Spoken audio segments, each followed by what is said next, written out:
नमस्कार दोस्तों। हम सभी का एक सवाल होता है जो हमेशा ही जब भी हम कोई मार्वल या डीसी की वेब सीरीज देखते हैं या सिनेमैटिक यूनिवर्स की बहुत ही बेहतरीन सी मूवी देखते हैं कि यार भारतीय सुपर हीरोज के ऊपर फिल्म कब बनेगी। हालांकि मैं बात यहाँ पे कृष्ण, रौनक, शक्तिमान या चाचा चौधरी जैसो कर रहा हूँ। मैं बात कर रहा हूँ दोस्तों हमारी भारतीय कॉमिक्स इंडस्ट्रीज के सुपर हीरोज की, जिन्हें हमने कॉमिक्स में पढ़ा और जिन्हें हम दोस्तों बड़े पर्दे पर देखना चाहते हैं। तो इसके ऊपर तो किसी और रोज में ब्रीफ स्टडी बताऊंगा, बट आज आपको इस वीडियो के साथ साथ एक छोटी सी खुशखबरी जरूर दूंगा। उसके जानने के बाद शायद आप लोगों को दिल में थोड़ी सी तसल्ली जरूर हो। जी हाँ दोस्तों, मैं बात कर रहा हूँ याली ड्रीम क्रिएशन नाम की कॉमिक्स कंपनी की, जो हाल ही के कुछ सालों में उभरी है। हालांकि ये विदेशी कैलिफोर्निया बेस्ड कंपनी थी जो कि अश्विन श्रीवास्तव ने फाउंड की थी, जिसे आप साउथ इंडिया से ऑर्गेनाइज और हैंडल किया जाता है। दोस्तों इन्हीं की एक बहुत ही चर्चित कॉमिक्स रही थी, उसका नाम था कारवा।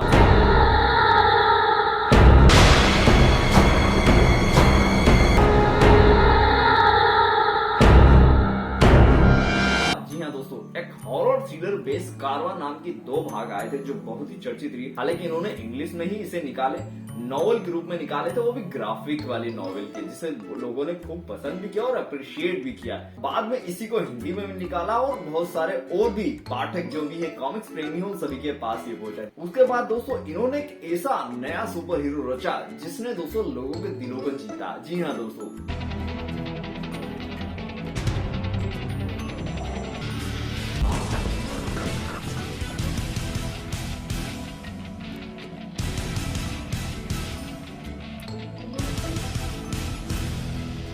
रक्षक नाम की एक सीरीज निकाली जिसके 4 इन्होंने इश्यू निकाले।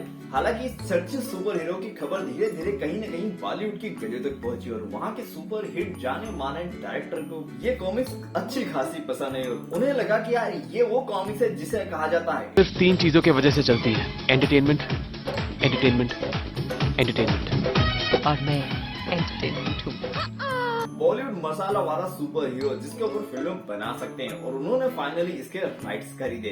जी हाँ दोस्तों, मैं बात कर रहा हूँ जिन्होंने कांटे, आतिश, काबिल, शूट आउट, लोखंडवाला और हालांकि मुंबई सागा जैसी फिल्म डायरेक्ट की, जिनके पसंदीदा कलाकार जॉन अब्राहम है। जी हाँ दोस्तों, मैं बात कर रहा हूँ संजय गुप्ता जी की, जिन्होंने इस कॉमिक्स को जब पढ़ा तो वो फैन हो गए इसके, और फाइनली दोस्तों ऊपर मूवी बनाने की सोच। और याली कॉमिक्स के फाउंडर से दोस्तों उन्होंने रक्षक कॉमिक्स के राइट्स खरीद लिए। फाइनली दोस्तों एक सुपर हीरो को एडॉप्ट कर दिया, वो भी किसने?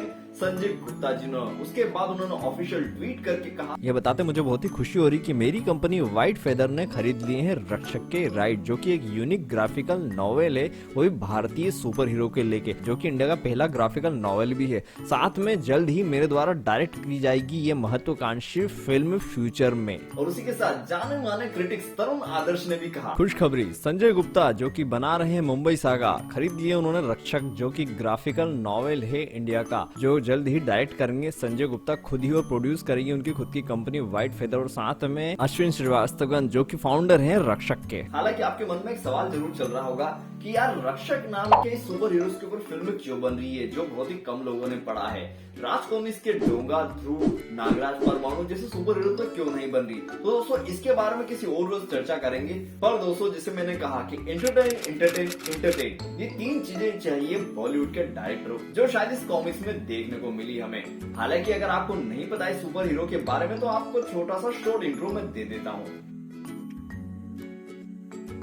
कहानी की शुरुआत होती है मेजर शेल्गी नाम के बंदे से, जो कि एक आर्मी अफसर है और भैया आला ट्रेंड है। और दोस्तों इन सभी को एक मिशन दिया जाता है कि आतंकवादियों के एक डेरा जिसे इन्हें तबाह करना है। कॉमिक्स पढ़ के या सीन देख के आपको उरी फिल्म की जरूर याद आएगी। फाइनली ये लोग वहां पर जाते हैं और उस डेरे को तबाह करने के लिए निकल पड़ते हैं। वहां पे इनकी मुठभेड़ होती है आतंकवादियों से। हालांकि आतंकवादियों को तो मार गिराते हैं, वहीं पे एक मासूम सा बच्चा भी होता है, जिसको बचाते हुए मेजर के कुछ अफसर शहीद हो जाते हैं और वो खुद भी बहुत सारा घायल हो जाता है। फाइनली दोस्तों बचाते बचाते वो लड़का भी मर जाता है और मेजर अपना हाथ भी खो देते हैं। और इस प्रकार से दोस्तों वहां से जंग तो जीत जाते हैं, बट अपना हाथ गवा चुके होते हैं। उसके बाद इन्हें रिटायर कर दिया जाता है आर्मी से और ये जाते रहते हैं ट्रेन में अपने घर। वहीं मुलाकात होती है एक लड़की से जो कि एक जर्नलिस्ट भी है, और वहीं पे दोस्तों सारी बातें वो बता देता है अपनी जंग के बारे में। वो भी इंप्रेस हो जाती है और दोस्तों ये तो अपना दिल गवा बैठते हैं। फाइनली दोस्तों जब स्टॉप आता है तो वो निकल जाती है बिना नंबर दिए, और बस बोल देती है कि भाई सोशल मीडिया पे ढूंढ लेना। और ये अपनी बहन के साथ उसके घर चले जाता है, जहाँ वो अपने हस्बैंड और अपनी एक बेटी के साथ रहती है। रात के समय एक पार्टी होती है जिसके में इनविटेशन में ये लोग जाते रहते हैं। वहाँ पे इसे भी कहती है वो कि भैया तुम भी मेरे साथ चलो, वहाँ थोड़ा मन हल्का होगा और कहीं किसी से मिलवा दूंगी तुम्हें। बट ये मना कर देता है और कहता है नहीं मुझे यहीं रहना। और फाइनली वो लोग चले जाते हैं दोस्तों, और ये चैटिंग में व्यस्त हो जाता है ट्रेन वाली लड़की से।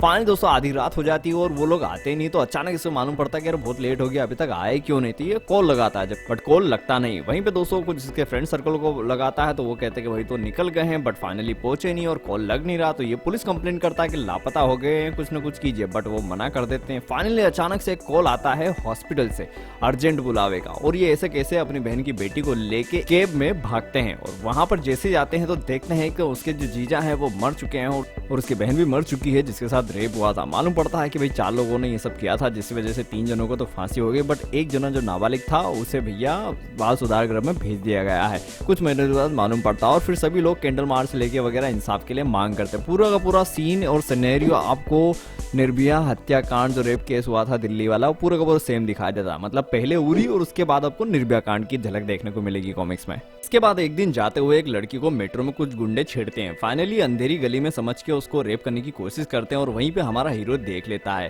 पहले वो सोचता है और फिर फाइनली उनको पकड़ के मारने लग जाता है और लड़की को बचा लेता है। लड़की बचने के साथ साथ अपना मोबाइल निकाल रही थी और पूरी फाइट को रिकॉर्ड कर लेती है। हालांकि हीरो ने हमारे हुडी पहने रखता है और पूरा मारता है। हालांकि इतना ज्यादा मारता हूँ सभी को कि वो बेहोश हो जाते हैं और आधे का हड्डी पसली भी टूट जाती है। साथ साथ में हमारा हीरो भी बहुत ज्यादा घायल हो जाता है। इसके बाद लड़की उसका नाम पूछती है, थैंक यू कहती है, बट वो नहीं बताता। वो बोलता है कि तुम यहाँ से चले जाओ, और फिर आगे जाते से एक गली में वो बेहोश हो जाता है। वहीं पे हमारे वही वाला कैब ड्राइवर मिलता है जो हॉस्पिटल के समय मिला था। वो उसे पहचान लेता है और उसे पकड़ के हॉस्पिटल ले जाता है, जहाँ पे वो उसको थोड़ा सा ट्रीटमेंट किया जाता है। वहीं न्यूज चलती है कि निर्भया कांड होते होते बच गया। एक लड़की को एक अनजान शख्स ने बचाया। वो लड़की इंटरव्यू देती है और बताती कि हाँ वो एक था, नाम तो नहीं पता, बट उसने सभी लोगों को मारा और मेरी जान भी बचे। उसका वीडियो वो बताती, जिससे पूरी दुनिया में वायरल हो जाता पूरा का पूरा वीडियो फाइनली। और उसकी बहन की बेटी को यह मालूम पड़ता है। देखते से वो समझ जाती कि उसके ही मामा। फाइनली वो जाती है और कहती कि भैया ये तुम ही थे, पर वो मना कर देता कि मैं नहीं था। पर वो बताती कि ये तुम्हारा चश्मा जो वहीं पड़ा मुझे मिला, ये तुम ही थे। अब मैं चाहती हूँ कि तुम सभी लोगों की ऐसी ही रक्षा करो और बन जाओ मेरे लिए सुपर हीरो। तो इस प्रकार से ओरिजिन तैयार होता है एक हमारे छोटे से सुपर हीरो का। और फाइनली ये दोनों मिलकर कुछ गैजेट्स वगैरह तैयार कर लेते हैं, लाइक अ बैटमैन। छोटे छोटे अलग अलग प्रकार के गैजेट्स, जिसमें इसमें ड्रेसिंग सेंस भी हो जाती है पूरी की पूरी, साथ साथ में हाथ का छोटा सा एक गन पॉइंट भी हो जाता है, और पूरा का पूरा बैटमैन टाइप का कॉस्ट्यूम टाइप से डिजाइन कर लेते हैं दोस्तों, जिससे गुंडों से लड़ने वगैरह इन सब में आसानी हो। और साथ में आर वाला लोगो, जिससे जिस भी गुंडे को मारे तो वहां पे एक सिग्नल या भी सिंबल बना डालते हैं पूरा का पूरा कि हाँ ये भी ये रक्षक के हाथों मारा गया है। तो इस प्रकार से तैयार होता है हमारा ओरिजिनल ओरिजिन सुपर हीरो रक्षक के रूप में। तो है ना मसालेदार कहानी, जिसमें दोस्तों इमोशन भी है, ड्रामा भी है, मेलोडियस भी और थोड़ा बहुत रोमांस भी है। इसी कारण दोस्तों संजय गुप्ता जी को पसंद है और बॉलीवुड मसाला पैक ये कॉमिक्स दिखने देती है दोस्तों। हालांकि इसके 4 भाग आए और चारों इंग्लिश में ही, आपको हिंदी में देखने को नहीं मिलेंगे, बट ओरिजिन से आप समझ ही होंगे किस प्रकार की एक स्टोरी है और आने वाली मूवी हमें किस प्रकार से देखने को मिलेगी। हालांकि रक्षक के रूप में जॉन अब्राहम जरूर देखने को मिल सकते हैं, और संजय जी का कहना है कि जल्द ही लोखंडवाला 3 की उनकी कहानी चल रही है और खत्म होने के बाद उसके बाद इस फिल्म पे जरूर वो काम करेंगे। तो मानो कह सकते हैं कि आने वाले कुछ सालों के अंदर हमें रक्षक यानी इंडियन का पहला सुपर हीरो जो कि कॉमिक्स से उभरा है वो फिल्म के रूप में देखने को मिल जाए। तो दोस्तों आप सभी को अगर ये वीडियो अच्छा लगा हो, इसकी इन्फॉर्मेशन अच्छी लगी हो, तो कमेंट करके, लाइक करके, और अगर चैनल पर नए हो तो सब्सक्राइब करना ना भूलें। मिलेंगे आपसे नई वीडियो के साथ नई जानकारी के लिए, तब तक के लिए धन्यवाद।